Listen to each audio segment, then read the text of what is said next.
session. So good morning, everyone. Thank you for joining us. I am Jan Brito, and my business partner, Laura Quigley, is here. Jessie Belcher is off video, but she's operating things from behind the curtain. We are Brito Associates of Compass and Capital Senior Solutions. This Capital Senior Solutions is our division that works with older adults and helping them decide about the downsizing process, whether to age in place, and so forth. And we offer these monthly seminars as a service to the population, just to educate and empower this segment of the population on all topics of interest to this age group. We feel it's a really underserved population, and we're happy to do what we can to help educate folks. So Laura and I have spent a lot of time earning some advanced level designations in this area. One is Certified Senior Housing Professional. We're also Certified Senior Downsizing Coaches, among other designations that we hold. Today, we're hosting a panel called Senior Living Options, and we have representatives from various types of communities, such as independent living, assisted living, memory care, as well as continuing care retirement communities. We're going to kick it off with some introductions. Laura, do you want to take it over? Sure. Good morning, everybody. I'm Laura Quigley.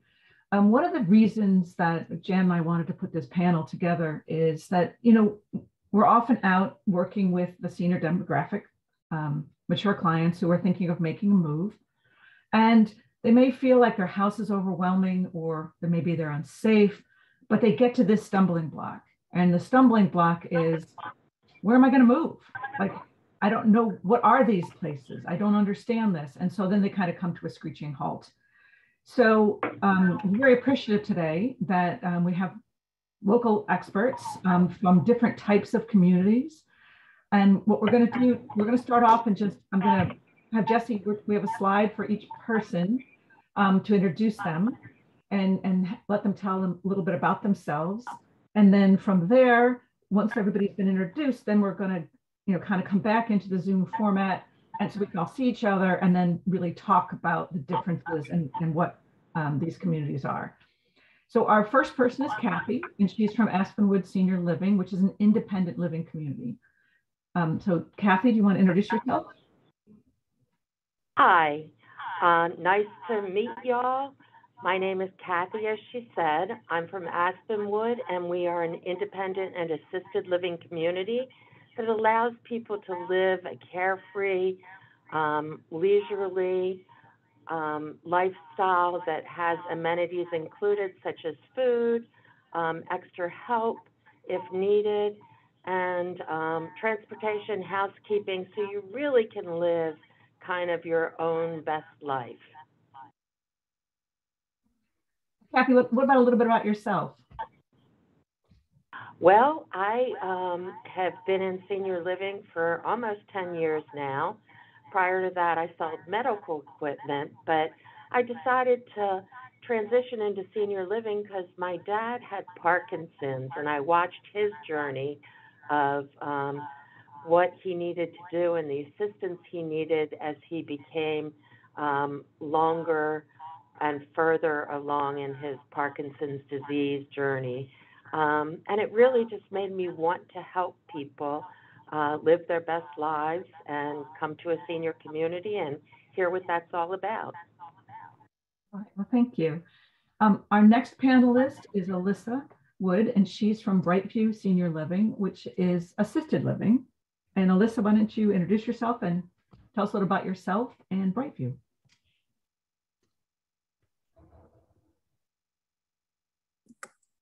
Sorry, I was muted. Thanks, Laura. So I'm Alyssa Wood. I'm the Community Sales Director for Brightview Grosvenor. Brightview has several communities in Montgomery County and 2 in Rockville and 2 in Bethesda. And we are the newest community. We're on Grosvenor Lane in North Bethesda. And we offer assisted living and memory care.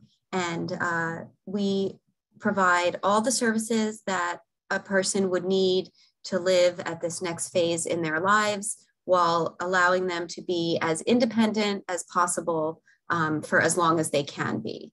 And A little bit about me is I have been in senior living for about 3 years now, and I come from a healthcare marketing background and a residential real estate background. And I also have a personal connection to wanting to be more involved in senior living because of my own mother's journey. Like Kathy said, she with her father and Parkinson's, my mother had a rare dementia, and I was, there for her during this change and acted as her care manager, and really was opened up to a whole other world of assisted living and memory services that I had no idea about before. So that's often the case, Alyssa. We learn about it when it hits our own family, right? Exactly. And have to learn all the options. So hopefully today people will get a head start on that. Okay, so next up, we have Lamar from Artis Senior Living. And is Lamar on is the question. I do not see Lamar. Why don't we? Well, I can talk a little bit about Artis Senior Living. So what's unique about Artis and different from the other panelists is Artis Senior Living is only about memory care. That's all they do. All their residents are at all the different stages that can possibly take place through that journey. And they have 2 locations, one in Bethesda and one in Albany. And then, so next up, we have Deanna. Deanna's from the Charles E. Smith Life Communities, and I'll hand it off to you. You want to introduce yourself? Tell us about yourself and about Charles E. Smith. Absolutely. Good afternoon, and it's a pleasure to see everybody today. I'm Deanna Ziemba. I'm the Vice President of Business Development and Marketing. And this always feels odd when this comes out of my mouth. I've been in senior living for over 25 years, and I wonder how I've been in senior living for 25 years. It truly has been an honor and a pleasure to be able to serve our older adults for that many years. I have a sales, marketing, business development, and operations background. So a little bit of a combination background, sitting on a little bit, if you want to say both sides of that fence, from running 9 communities in Pennsylvania and Maryland. And then the majority of my career has been spent in the business development strategy and marketing side of the business. So absolutely love this industry. Joined Charles E. Smith Life Communities during COVID. I actually was doing consulting work for them, and they had a resignation in their independent living. And so Bruce Lederman, the CEO, asked if I would join them at the beginning of COVID to run their independent living because they had a resignation of their executive director. So it was truly my honor. I moved into a hotel. I'm from Pennsylvania originally and was their executive director. Charles E. Smith Life Communities has been part of Montgomery County for over 112 years. They are a full senior living community, not a CCRC, so a little bit different, but do offer all of the services that a CCRC does offer, from independent living, assisted living, memory care, affordable housing, skilled nursing, post-acute. We also have physician services, physician practice, as well as home care services. So really a full continuum of care, and real excited to be here today. So thank you so much for having me. Yeah, Deanna, I think what's one of the unique things about Charles E. Smith is the affordable housing component, which is so sorely needed, especially here in Montgomery County. Absolutely. And so interesting, and I'll be happy to share as we talk, our Ring House community also offers a component very different than Revitz, which is our true affordable housing. We do have some specially priced units in Ring House that many individuals in our community are not aware of. Thank you. And then last but not least, we have Kirsten Parsons representing Ingleside. And Kirsten, I'll let you take it away. Tell us about yourself and about your communities. Thank you, Laura. So Ingleside is a not-for-profit premier provider of senior living services in DC, Maryland, and Virginia. We do have 3 communities. They are all life plan communities. So very similarly to what Deanna was just explaining, This is a campus where you have each level of care all on site, and that model is known as a life plan model. And what she referred to as a CCRC, that's a contract difference in terms of how the communities are set up. But the important thing is to think about security through those retirement years, knowing that if your healthcare needs change, that you do have those higher levels of care on site. So we do have memory support neighborhoods, we have traditional assisted living, and then skilled nursing and short-term rehab, in addition to what I think is the majority of our community and what we're known for, our beautiful independent living apartments. So I've been with Ingleside 5 years. I've been in senior living for, I guess, a little bit more than 10 years now. And I've worked in for-profit and not-for-profit standalone communities. I've worked in skilled nursing. My background is as a clinical dietitian. So I kind of similarly, again, to Deanna, worked on a lot of different sides, not just two sides of this fence, but if it was a wheel, I've probably worked on every spoke.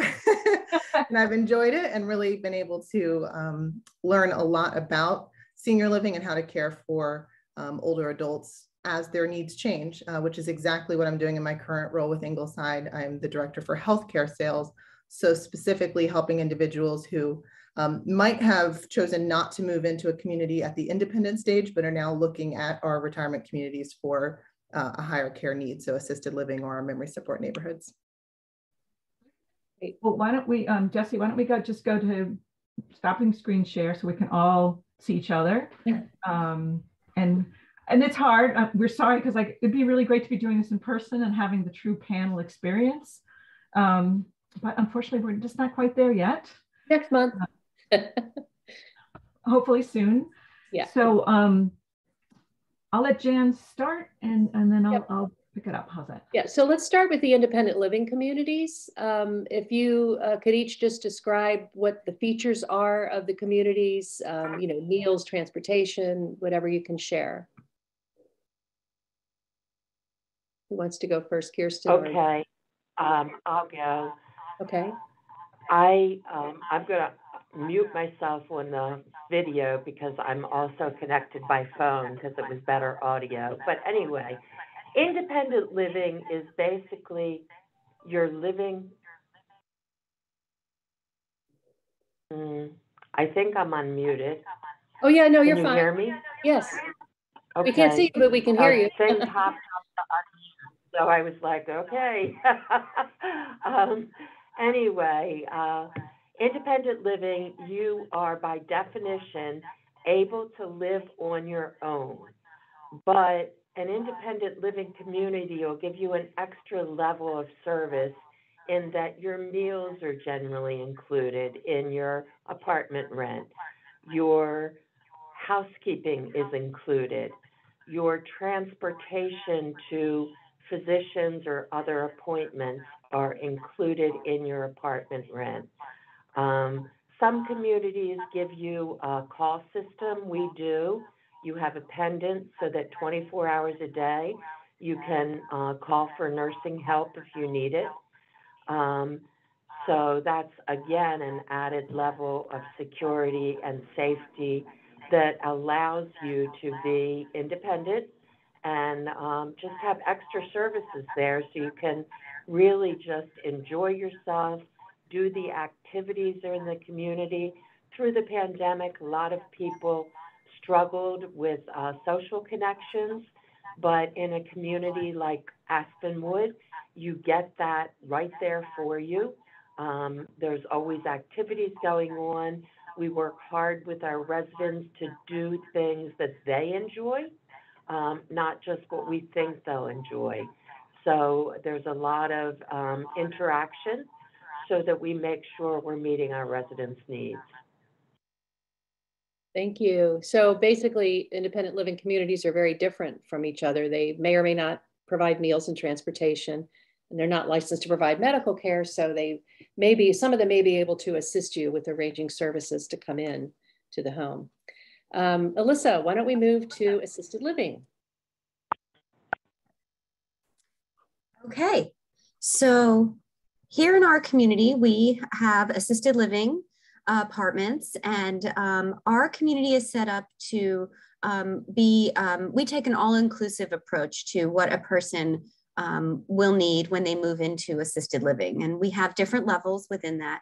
But primarily, all of our residents are going to receive some type of care, whether that's medication management, or if it's more care, it might include things like dressing and bathing and simple escorting to places within the community, that type of thing.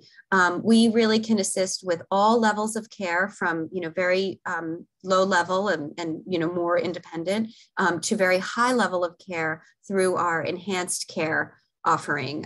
We have a select number of apartments to meet the need of very high hands-on care residents who are really physically limited, in addition to the memory care services that we offer. So for assisted living, the resident will get everything they need from a care standpoint.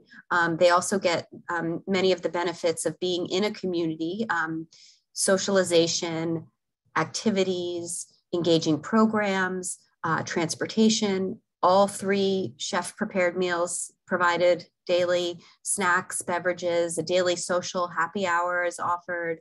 I mentioned transportation, really everything that someone would need, all in one place. Great, thank you. Let's move to the CCRCs now. Kirsten, would you like to start? Sure. So it's going to be consistent with what we've already heard, in that it's a compilation of each of these levels of care. So independent living is very much a lifestyle choice. It's a social environment. This is something an individual may likely do if a couple scenarios, but one would just be that they are, wanting to be around other individuals, not wanting to age in isolation. So moving into a community, if you are a widow or you're thinking, you know what, I want to be with others, maybe date. We've had many of our residents who have developed relationships. We, this Valentine's, celebrated the couples that have come out of all 3 of our communities. So it's a social model. And similarly, to what we've already heard, independent living is full-scale apartments. So this is something that is truly a model where there's not, adaptions made in terms of safety or concern for their abilities. Now, of course, we have accessible apartments, but it really is an independent model. And then assisted living, again, very similarly to what we've heard, it's a nursing and regulated level of care. So there is 24/7 nursing present. Many of those individuals are still incredibly independent and autonomous with their lifestyles and their choices, but they do need some support. So whether that's medication management, or just having a steady hand when they shower, but there's that desire to be in an environment where they can get that care. We also have memory support that is at the assisted living level of care for our communities. And that is a model that's specifically for individuals with neurocognitive change. So the staff are trained in a different way. There's an approach that is very different than how you would interact with somebody who's completely independent. We really need to be a step ahead of them in terms of cueing and the validation and the redirection. So it's a different model, even though the nursing level of care is the same, it's still assisted living. And then we also have the skilled nursing and short-term rehab. So you may think of that as a level of care post-hospitalization, when somebody needs to do an intense amount of therapy, or long-term care if you think about somebody whose physical needs have changed significantly, maybe post-stroke, and there's some things they're not going to recover and will always need significant nursing care, and we have that on site. Great, thank you. Deanna, would you like to go next? I feel like I should say ditto. Yeah. So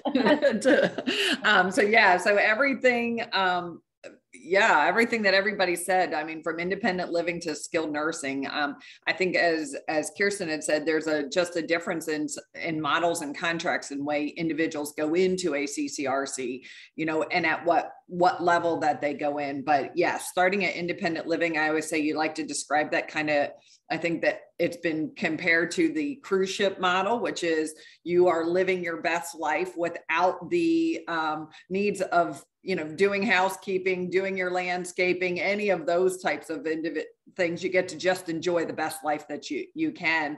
And then as you progress through, there's just higher levels of care and services that are being delivered to our residents based on the needs that they need, whether it is the assisted living, the memory care from a secure perspective and programming standpoint to enable them all to live their best life. And then in the post-acute side the world, is, do they need to be there for a short stay rehab, IV antibiotics, some, high clinical complexity from a nursing standpoint, or is it the best place for them to be because of the care and services they need, that it's not as feasible for them to be able to be at home because they do need that higher level of nursing services. Thank you.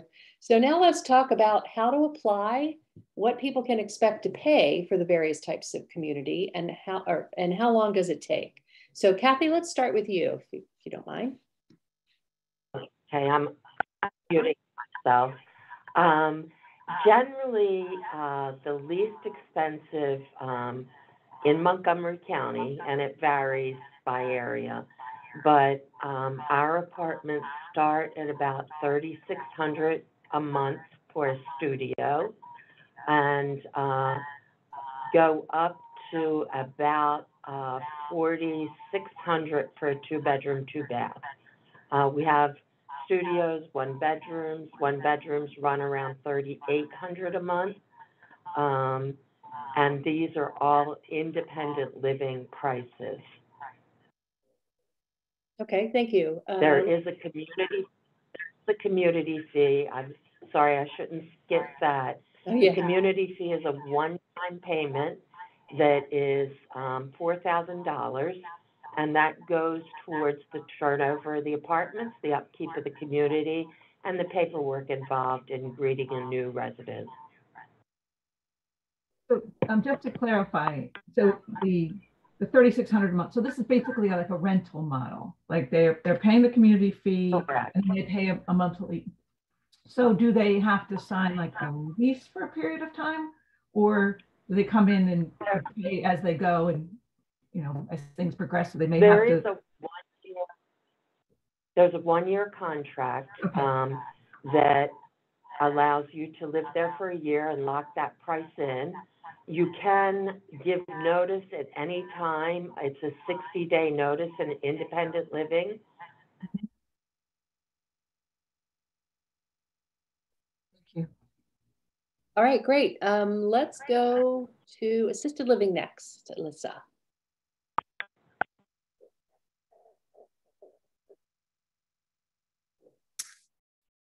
Okay, so for our assisted living apartments, we have a range. Studios start at $6,000, and they go up to $8,400. And our 1-bedrooms start at $99.50, and they go up to $10,500. And we have 2-bedrooms that range from $11,000 to $12,000 for 2-bedroom, 2-bathroom.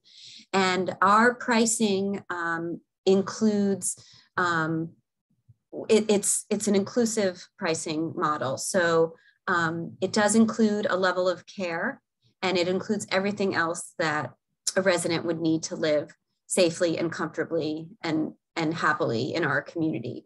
Higher care levels can be added on depending on what the resident's specific needs are. And so that can be additional, but the base pricing is for the apartments for what I just reviewed. And all of our apartments have, you control your own heating and cooling. They feature kitchenettes. We are a green LEED certified building with the highest green energy efficient building materials and construction practices. So. Now, in terms of payment, do you accept long-term care insurance, veterans aid, Medicaid? We do. So we are actually, we're a private pay community, meaning that the resident would be paying us directly for their monthly apartment and care fees. However, we assist them in, if they do have long-term care insurance, then we can submit the claim for them. And then they would just be reimbursed by their insurer. We don't accept any payments directly from any other parties or anything like that. It's all private pay. But we work with every long-term care insurer and any kind of, for our medical and health services within the community, our providers accept Medicare and private insurances. Okay. Alyssa, the same question. So it's you pay per month. Do they have to sign an agreement for a certain period of time? Yes. So similar to Kathy's community, it is a 1-year lease agreement that a resident would sign coming in, and that serves to lock in their pricing and also always confirm that that it's their apartment and it's always available. They can cancel their lease at any time for any reason with the 30-day notice. Okay. And when someone is coming to move into assisted living, do you guys do an assessment to determine, where they are in the spectrum of what type of care they need prior to being admitted or, allowed to move in? Yes, exactly. So we, as a licensed assisted living community in Maryland, we are, it is a state requirement that we perform a preliminary clinical assessment on anyone moving into the community, regardless of their care status. That is a requirement. So our nursing team does that ahead of time. So, and then also just, you talked a little bit about timing, and we can, the typical process or timeline for someone moving into the community from the first phone call that we receive, I'm interested, I'm looking for information, that type of thing, to actually moving into the community can be anywhere. I'd say the average for Brightviews across the board is about 90 days. But we do, actually it's more like 60 days now. It's we have seen a shorter time frame, I think, since COVID. But we also are equipped to accommodate very, very fast move-ins for residents that are coming from a rehab setting or a hospital setting, and it's really, the realization that they can't return home. And they need to be somewhere safe and comfortable and well supported quickly. We can act very, very quick, like a matter of days. Thank you. Deanna, why don't we move to you? Hopefully we will see Lamar jump on soon and we can go back to memory care. Okay, great. So I'll talk a little bit. I think Kathy did a great job talking about independent living. And, I think all communities have ranges. So, it's really, they go from studios to 2 bedrooms, and that price point can change based on care services, that individuals are really looking for. It's really very personalized. Year leases that, again, can be, changed based on, because as we all know, we're looking at the older adult, and at times their care needs change as well. So therefore that option to be able to make a transition or need to make a transition to different levels of care. So those contracts can be broken to be able to make those changes, with notices, or sometimes maybe it's not the right fit for them as well. That's really important, as seniors are really looking for that next step, is what is the right place for them? What is most important to them? What are the things that they're looking for from whether a lifestyle perspective, an engagement perspective? Charles E. Smith Life Communities is a Jewish faith-based organization. And we do keep kosher throughout our entire community. So again, adds a little bit of a difference to our delivery model. And our prices do vary. One, we do have our affordable, which is really based on the Housing Authority guidance, and what that rent is based on is somebody's income. So that can honestly range from $100 to $1,500, really, again, very income driven. At Ring House, which is what is referenced as market rate independent living, because we do have 99 units that are specially priced, and that is based and qualified for somebody to be able to qualify for them. So we do work with HOC, but the price points are not the same as like a Revit's house, which is 100% based on your income. The ranges for those go from about $1,600 to about $2,500 to $2,600. So it is definitely a lower price point. The individual still receives all the exact same services as those who would pay from you know, 4,000 to 6,000 if you're looking at one person or two person. It's just, we have an arrangement with our HOC to be able to offer those 99 apartments at a different price point. And that's just a relationship that was made a very long time ago when Ring House was built. So from an independent, it's, you know, and again, that can be very quick from a move-in standpoint.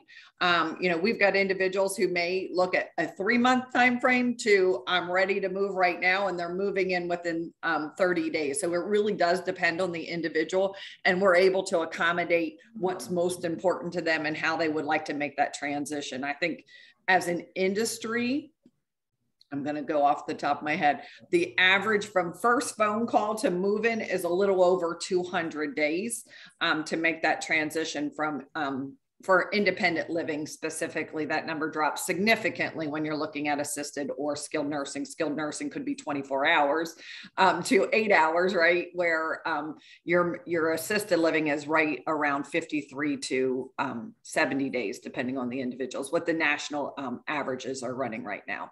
I think we're finding people who are making, especially since COVID, have waited longer. And then when that phone call is made, they're really ready to make that transition. Mm-hmm. For the affordable housing independent, is it the same timeline, or is there a longer wait? No, same timeline. And again, it all depends on where the individual. So you have to, for affordable at Revit's House, you have to live in Montgomery County. So you have to have a Montgomery County address.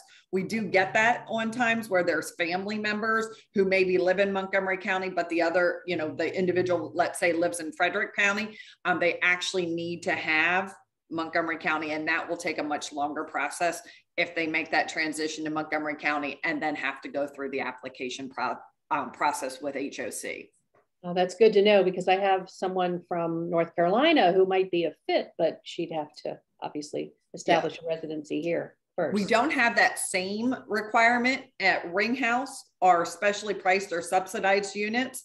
That we do not have that same requirement of Montgomery County, but because our Revit's House is really run through the local housing authority, we do have those guidelines there. Okay, thank you very much. Mm-hmm. Kirsten. Sure. So I think one difference that you would see in a continuing care retirement community is a residence and service agreement that is in essence an open-ended agreement as opposed to an end of that contract. So the model for a life plan community is that an individual is cared for throughout all of their retirement needs. And so there is, I mean, in my experience, I can't think of but maybe 1 or 2 situations where somebody would move out. Either their entire family kind of relocates to a new area is one I can think of. So, you know, that is a difference when you're looking at a CCRC. And then in terms of independent versus assisted, that's a very different pricing structure and model. So I can just explain those for our community. And then just to note that many life plan communities structure it differently.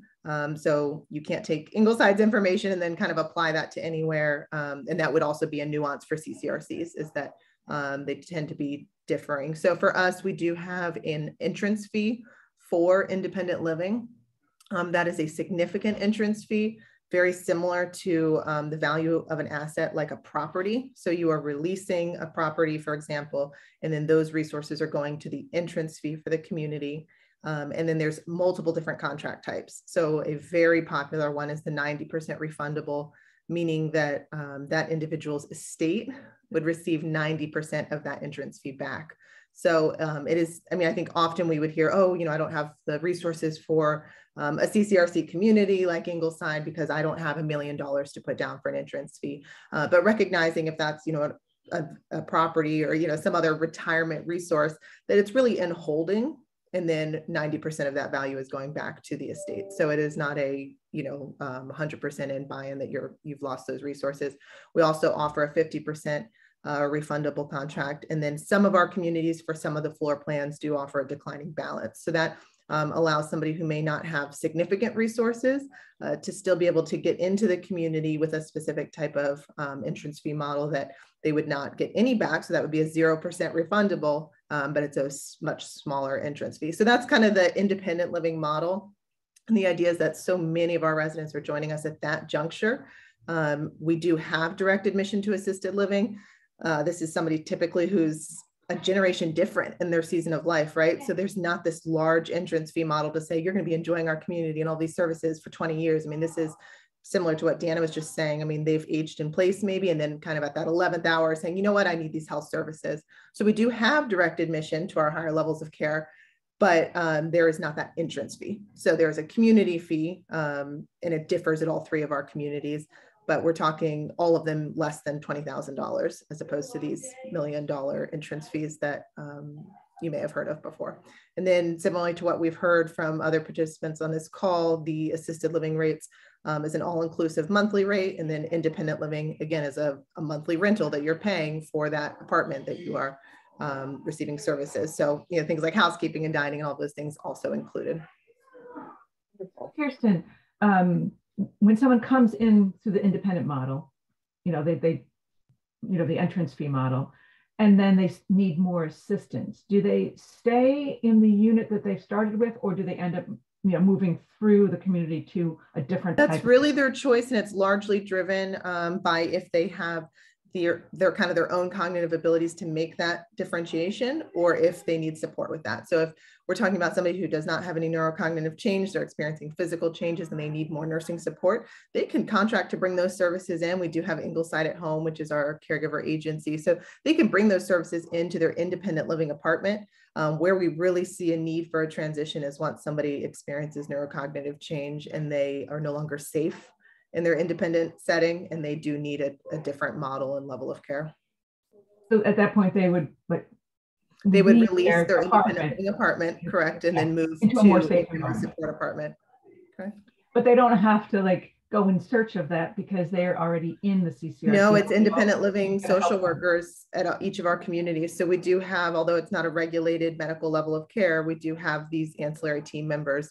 The independent living administrator, the independent living wellness nurse, and the independent living social worker, who play a huge role in supporting individuals, many who are solo agers, so they don't have a partner or children who are helping them in this process, and they specifically move into a life plan community so that they can rely on our team to help them in those seasons. So let's talk about touring. What's the protocol? Who do they contact for the tour? What can they expect? Who wants to go first? I mean, I was just talking, I can jump back in and say that we're open for tours. We have been for quite a while. I think for a while there, all of us were doing these, you know, safe COVID protocols. Now we kind of know business as usual. You get your temperature checked and we're still wearing masks. Residents are not, but guests are. So we're open at all three of our communities for any level of care. You're welcome to tour. For our skilled nursing, it is private in the Rockville community. So that just means that it's only for our own independent living and assisted living residents. So we do not tour that level. Well, I can call on folks, so it's not so awkward. I was just going to say, I was going to ditto exactly. We were closed down. We are open across, and we do tour all of our communities because we do have entry from the outside from skilled nursing all the way through independent living. We do temperature checks at the beginning. We do a health screening. We use a system called AccuShield that goes through kind of a questioning, a health questioning when you're coming in, and then name badges. We are still masking as well at the community, and keeping those protocols in place to help protect everybody. But we are 100% open for touring across our community. And then we just call the main number? Yes, sorry. So yes, call the main number and ask for any of our sales counselors, depending on, the location, and they are more than happy to schedule tours. You can also show up. We have found that has definitely decreased, I would say, with COVID, where before we had a lot of walk-in touring, and we do not see the same today. Not that somebody can't, we do have it once in a while, but we do recommend scheduling, because I think it's really important that the prospect who's looking has that opportunity to really spend good quality time with a sales counselor, asking, the questions and really understanding, and that sales counselor really that opportunity to engage and help somebody through this senior living journey. I think we all recognize is not an easy journey. and really understanding what's important and where is the most important place. I will say we get an amazing amount of phone calls at the Heber Home of Greater Washington, which probably many people have heard. I think that's probably the name most people know connected with Charles E. Smith Life Communities. Many absolutely do not need skilled nursing, but it's a really confusing industry at times, and really trying to figure out how to go through that journey. And those sales counselors at any one of our communities obviously are well-versed to help them through that process.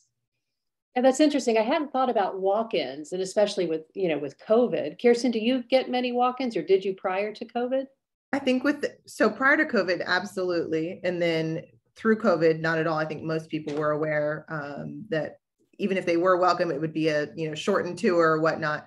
So we have just seen it pick up in the last, I would say 30 days. So as the weather has been nice and families, particularly at our communities, we are located next to neighborhoods where families can literally walk over and in very easily. So we've seen a pickup in that in, I would say, the last 30 days. Interesting. Alyssa, would you like to go next? Sure. So our touring format is very similar to what everyone has shared so far. We do accept walk-ins. We are very much a part of a residential walking neighborhood. So we actually still get quite a few walk-ins, which is nice. People always have a story to tell about watching our building go up and, so forth. So they're thrilled when, they can come inside and see it. And then as far as, the general tours, we take appointments. We usually schedule at least an hour. We always try to create an opportunity for them to talk with other residents. Maybe there's some family members visiting at that time, and being able to connect people with current residents and their families is always very valuable. But we'll do a full tour. We'll show. We have a couple of model apartments in our community right now that we've staged so that people can see what one looks like when it's furnished, how you can arrange it, et cetera. And then all of the other amenities that we offer here. So, and usually if it's, if there's a unique care situation, we always bring our nursing.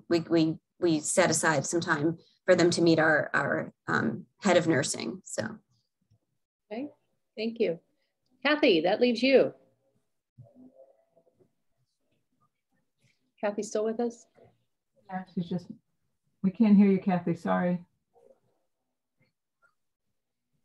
Oh, now we can see you, but not hear you.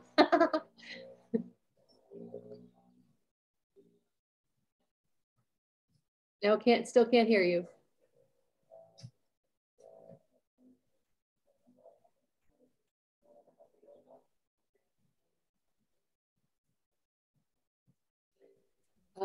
Okay, let's see. Well, let's let Kathy figure out her. Oh, now you're unmuted now? No, still no. What about the volume on your keyboard?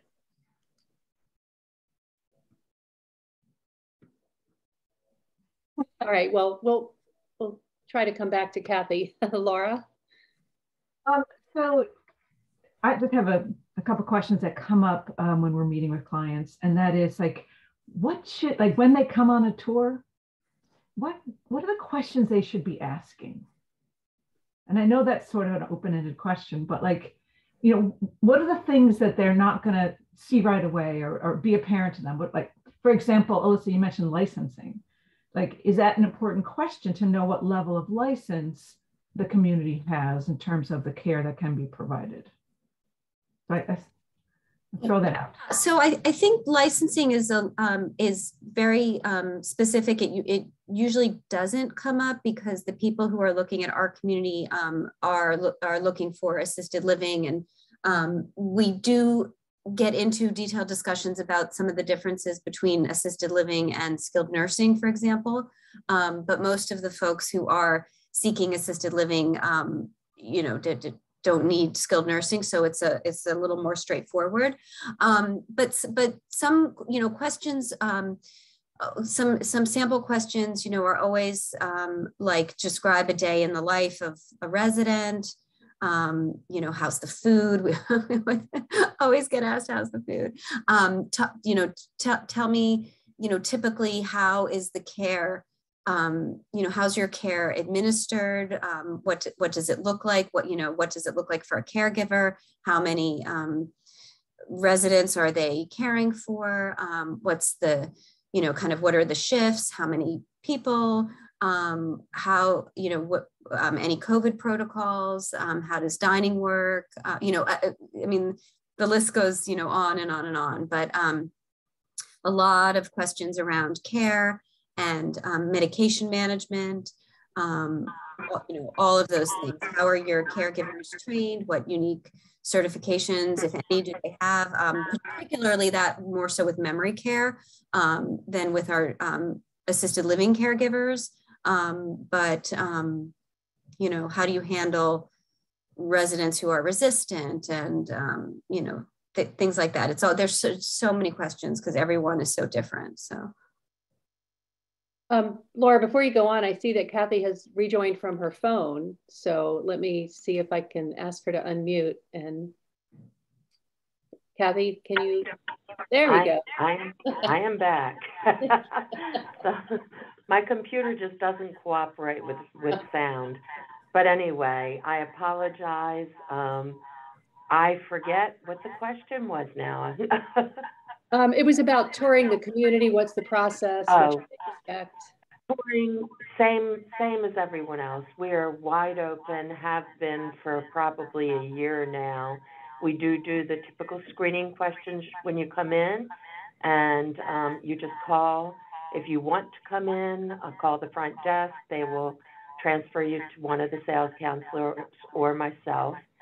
And we are employee masking now. The 1st of April, our residents no longer have to mask, and that will stay true as long as we don't get any positive COVID cases. So our visitors do not have to mask if they choose not to. That brings up a curious question for me. For the other communities that are here on the panel, do you all still require masks of visitors and residents? Yes to visitors and no to residents. Okay.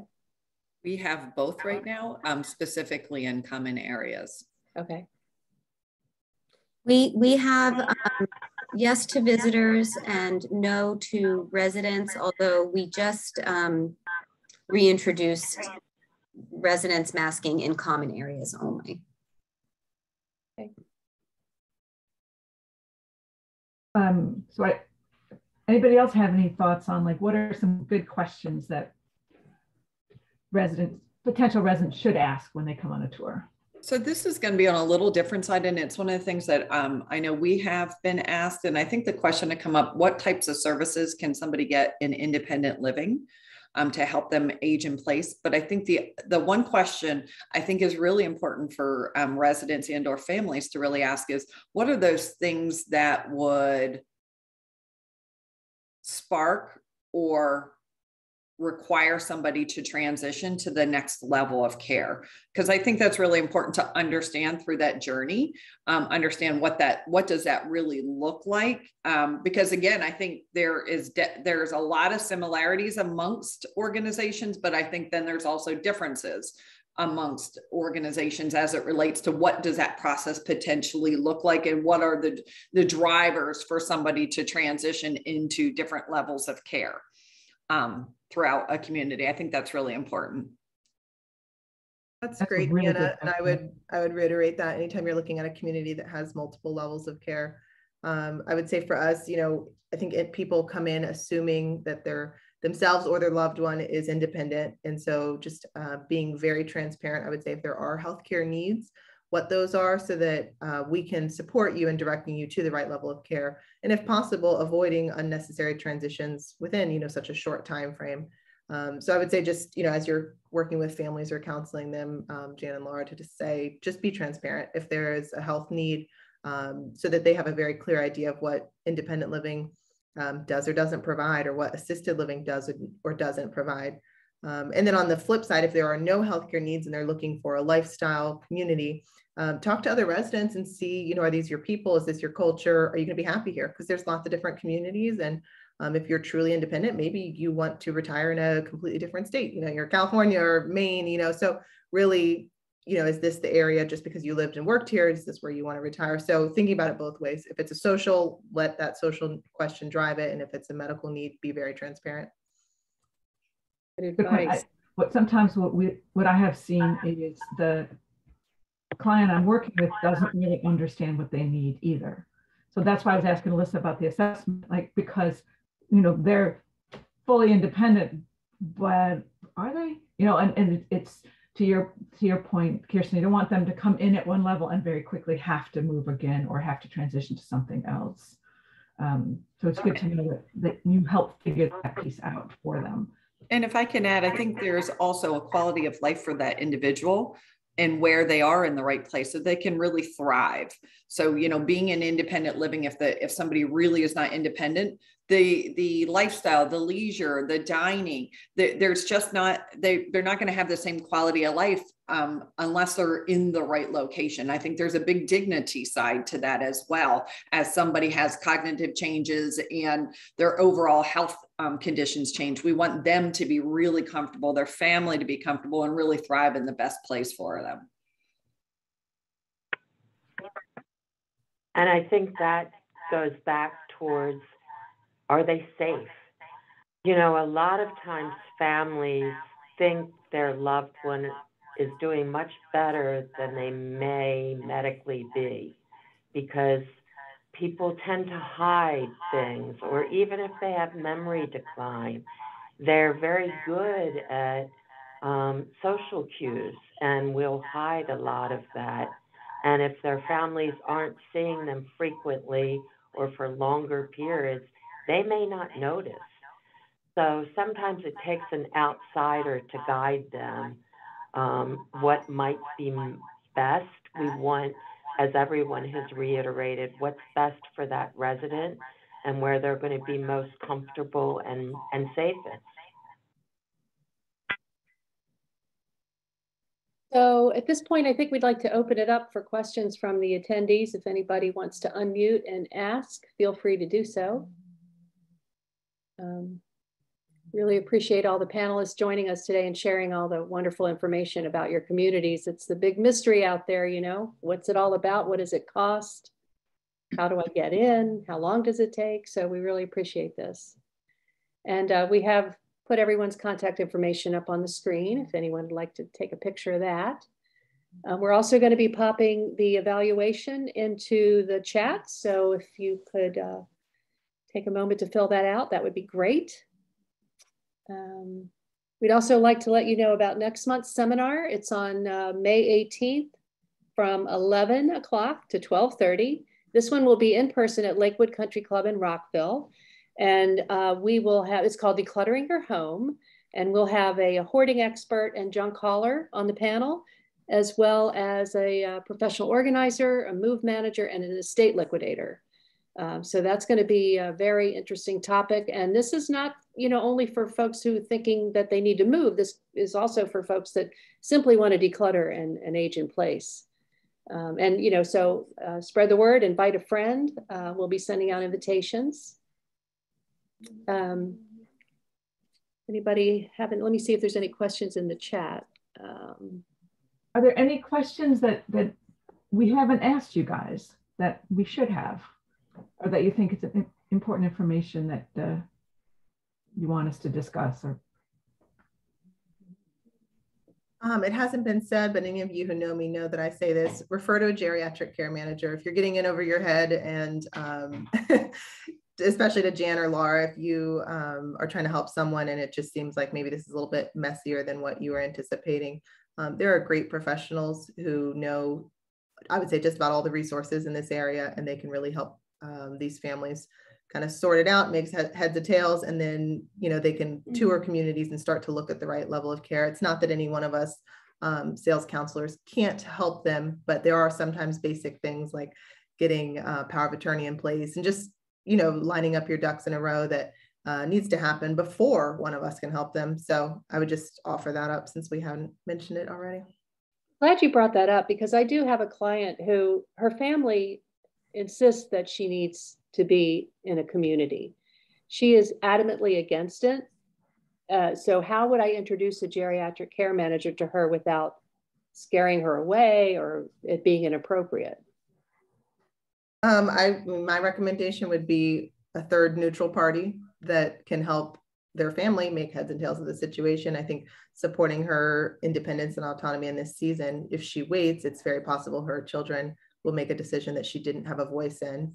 But if she participates in that conversation now, bring in a third party so that there is that maybe objectivity, and that can be a chance. I mean, certainly if somebody already has neurocognitive changes that have impacted their executive functioning, you no longer can make these logical reasons for bringing in a care person. So it's, each situation is different, but that would be my a simple recommendation. Thank you. That's helpful. I want to jump on what Kirsten just said, because I think that third party, again, sales counselors can absolutely help individuals, but I always say this to all of my sales counselors. At the end of the day, everybody knows what our job is, and that is to sell, right? And to help somebody through that journey, where that third party, I think, can really ask some great questions to really understand and help guide them through it, where there is, I think there's a thought that senior living needs to have an event transpire to make that transition into an independent living. That is absolutely not the case. And really want to encourage individuals to move in and enjoy independent living before they can't enjoy independent living. And they're making a decision because there was more of an event that transpired in their life that then moves them into assisted living or skilled nursing, where independent living truly is, as I kind of started it, the model people will reference or even sometimes joke about is it's the cruise ship model. It really is taking away all, I'd say, the stuff most of us don't enjoy doing at home, housekeeping, landscaping, all of those things, but gives you that ability to enjoy all the things you really love in life. I joke that I can't wait to move into senior living myself. I know every time we tour a community, we're like, do you have a room for us? It's a great lifestyle. So I think that is, and I think it's sometimes a geriatric care manager can really help individuals. But I think many, again, think I reach out to them because of an event that transpired. And a lot of times that is important because they're not sure where they need to go, but. And Jan, maybe one other trick I would just say is to let people know certain types of communities, I would say particularly life plan communities, can often have very long wait lists. So that can be another just conversational trick in terms of kind of getting an older adult to say, you don't have to agree to anything, you don't have to sign anything, but you might want to look now because it could be 5 years before your dream apartment comes open. Now, that doesn't mean that if there's a priority there, we can't find a smaller apartment or something that maybe to them is less desirable, but the idea is that if they want a dream apartment, it very well could be a long time. So that can be another thing that takes that pressure off, makes them realize they don't have to commit to anything, but at least gets them in the door to tour. Yeah, that's a very good point. When Laura and I were going through the course I talked about at the beginning of the seminar, one of the things we had to do was focus groups. And we did a focus group with current residents at a community. And one gentleman told us he had put his name on the waiting list 10 years before he needed to be there, because he didn't want to have to wait once he was ready. So I thought that was very interesting. Let's talk about planning ahead. Not many of them do, so that's great to hear. Yeah. So. And also, you can also ask if the family member that needs assisted living, talk to the doctor. The family wants to talk to the doctor, and the doctor can have a conversation with that loved one, because maybe that doctor, that third-party person, will help convince that person, hey, you need to go to assisted living. And that might be the person who changes their mind to move, because sometimes they don't want to listen to family. Families, I'm going to ignore my sister and brother, whatever. But if my doctor tells me I need it, I might be more apt to listen to that situation. So like we had a client that we did the gamut, a sort of like a care manager, where they were living in Bladensburg, Maryland, a husband and wife. She had dementia. He was independent. He reached out to us for assisted living. We helped him find an assisted living that had independent living as well. We helped him get a elder law attorney because he needed to get power of attorney for his wife. And then unfortunately, because of dementia, we had to get guardianship. So we worked through the whole process of that.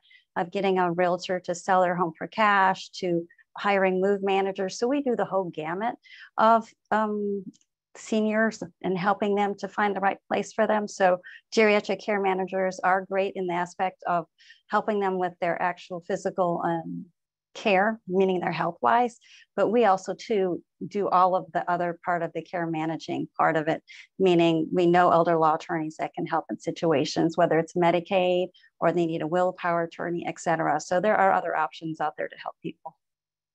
Thank you, Tracy. We always say when we meet with our clients is make a plan and be prepared. So maybe they're not ready to move right away, but start thinking about it and then guide them along that path so that you don't end up in that crisis situation where you're quickly scurrying to find a place. Whereas, you know, to your point, you've enjoyed an independent lifestyle as long as possible in a community that supports you. So important. Any final questions or comments? We are recording this seminar, so it will be on capitalseniorsolutions.com under seminars and resources in our video library for any who might have popped on late or those who missed it. So, but thank you again, panelists, for being with us. We really appreciate your time and all the information that you shared with us today. So, everyone have a great day. Thank you so much. Everybody have a great day. Thank you. You're welcome. Bye-bye.